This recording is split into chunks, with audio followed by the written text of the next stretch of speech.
Alright, so now let's recall what orthogonal circles are. Orthogonal circles are circles that intersect at 90 degrees to each other. Okay, supposing you have two circles and where they intersect here, if it is 90 degrees, what does that mean? It means the tangent lines are at 90 degrees. Okay, if the tangent lines drawn are at 90 degrees, then we say the circles are orthogonal to each other. Now, we already know in a circle that the radius at a point and the tangent drawn through that point are perpendicular to each other, which means that when you have two orthogonal circles with the tangents being perpendicular, the tangent of this circle is the radius of the other circle. Tangent of one circle is the radius of the other circle when you draw. Okay, so these are in fact radii as well as tangents. Okay, so that's what an orthogonal circle is. Okay, so hopefully you know what an orthogonal circle is now. Now, what has orthogonal circle got to do with inversion? And this is a very, very important property which is very useful in problems and the theory. Okay, so let's explain what it has got to do. All right, so let's start. Okay, so now let's understand the following. Supposing you take a circle, okay, supposing you take a circle, and supposing you have a center O for the circle is C, and supposing the point P has an inverse P dash. Okay. Now, if you draw any circle that passes through P and P dash, draw any circle that passes through P and P dash, where P dash is the inverse of P, then I claim that this yellow circle, the circle passing through P and P dash, is actually orthogonal to the circle of inversion. Okay, so here's the claim, theorem.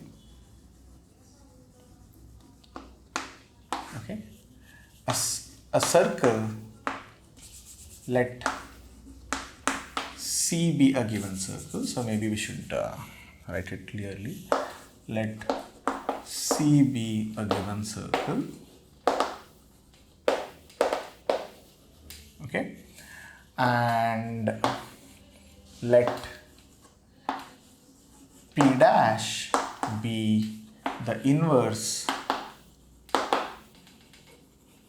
of P with respect to the circle C. Okay, suppose omega, let's call this yellow circle omega. Omega is any circle that passes through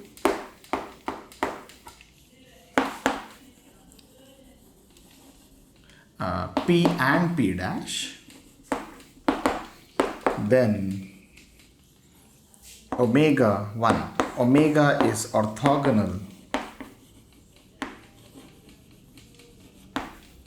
to C. 2, omega is fixed under inversion. If you take IC, you try to invert omega under inversion, it is fixed. And in fact, the converse is also true actually. If any circle is fixed under inversion, it has to be orthogonal to the circle of inversion. Moreover,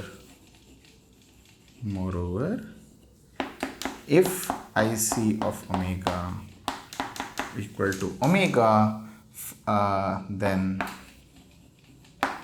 omega is orthogonal to C. Converse is also true. Okay, IC of omega is omega for any circle omega. For a circle omega, for an arbitrary circle omega, pick an arbitrary circle omega first and check if this condition holds for that circle.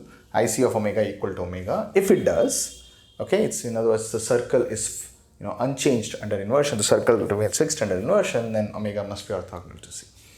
Alright, so how does one go about proving this actually? Alright, so the proof is pretty easy. Okay, so it turns out that because OP, let's use power of a point O. Okay, so you try to calculate here, the proof is very straightforward. So if you look at the power of the point O with respect to the circle omega, if you compute the power of the point O with respect to the circle omega, then we can see that the secant product OP into OP dash is the definition. Okay.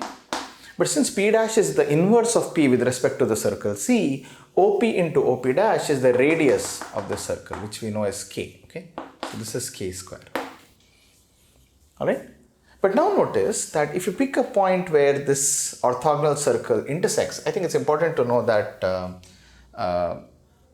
when we say circles are orthogonal, it's understood that the circles are intersecting, because if they're not intersecting, then you don't have a common point where you can draw tangents and say they're perpendicular. So unless the circles are intersecting, there's no meaning to saying that they're orthogonal. Okay, so it has to be cutting somewhere. So let's say they cut at a point T.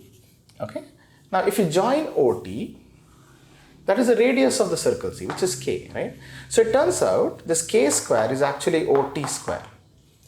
Now the statement that OP into OP dash is OT square means that OT is in fact the tangent, right?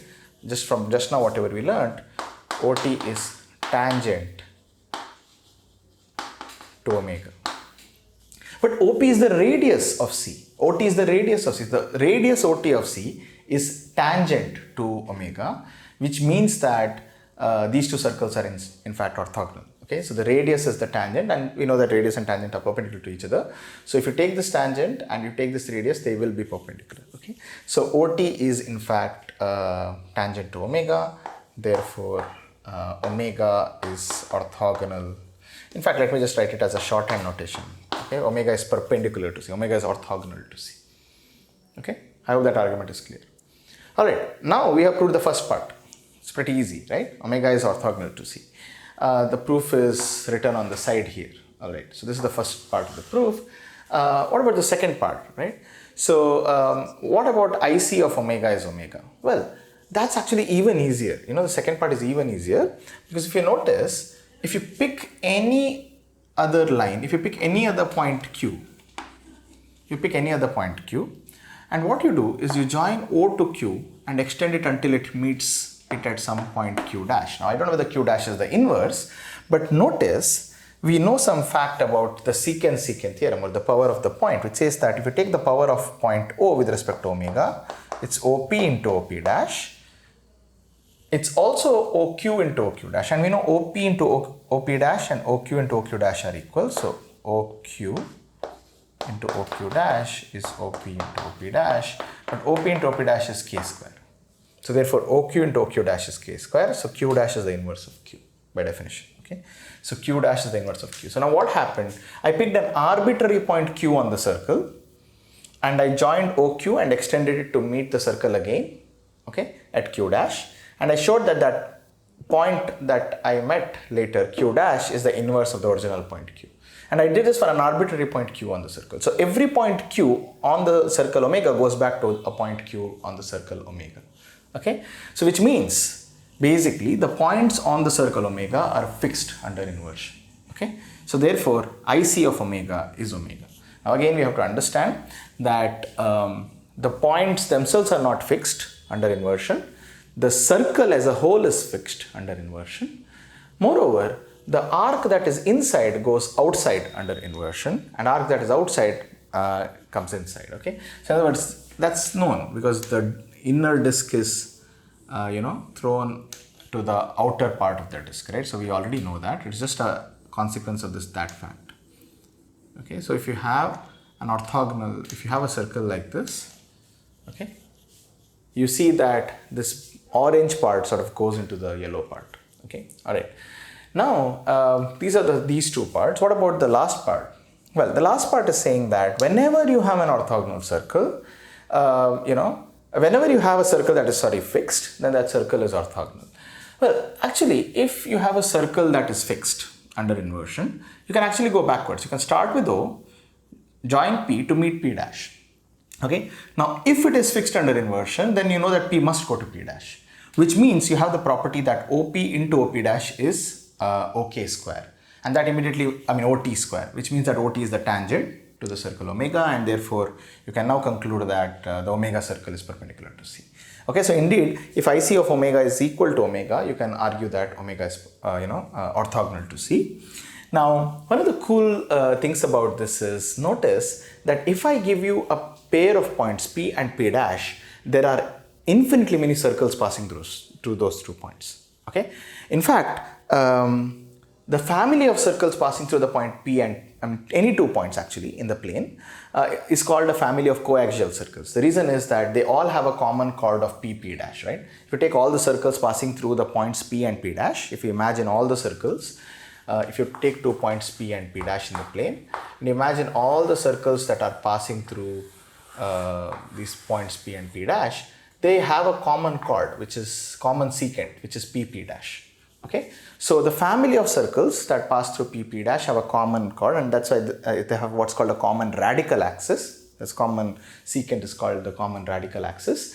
So therefore, this family of circles is called a coaxial system of circles because they have a common radical axis. Okay, so it turns out what we actually proved, if you think about it, is that if you pick a point P and its inverse P dash under a circle of inversion, if you consider the inversion of P to P dash and you pick those 2 points P and P dash and you consider the coaxial family of circles passing through P and P dash, all these circles are orthogonal to the circle of inversion C.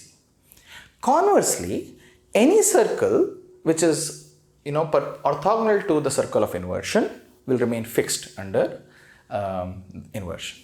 Okay, so this sort of proves that a circle is fixed under inversion if and only if it's orthogonal to it. That is the punchline of this discussion. Okay, now next we will discuss, in the next part of the video, we will sort of discuss what happens to a line under inversion. Already a line passing through through the center of inversion remains fixed, that we have seen. But what about lines not passing through center of inversion, and what happens in general to circles, okay, under inversion. So circles and lines are the next part of the video. See you next.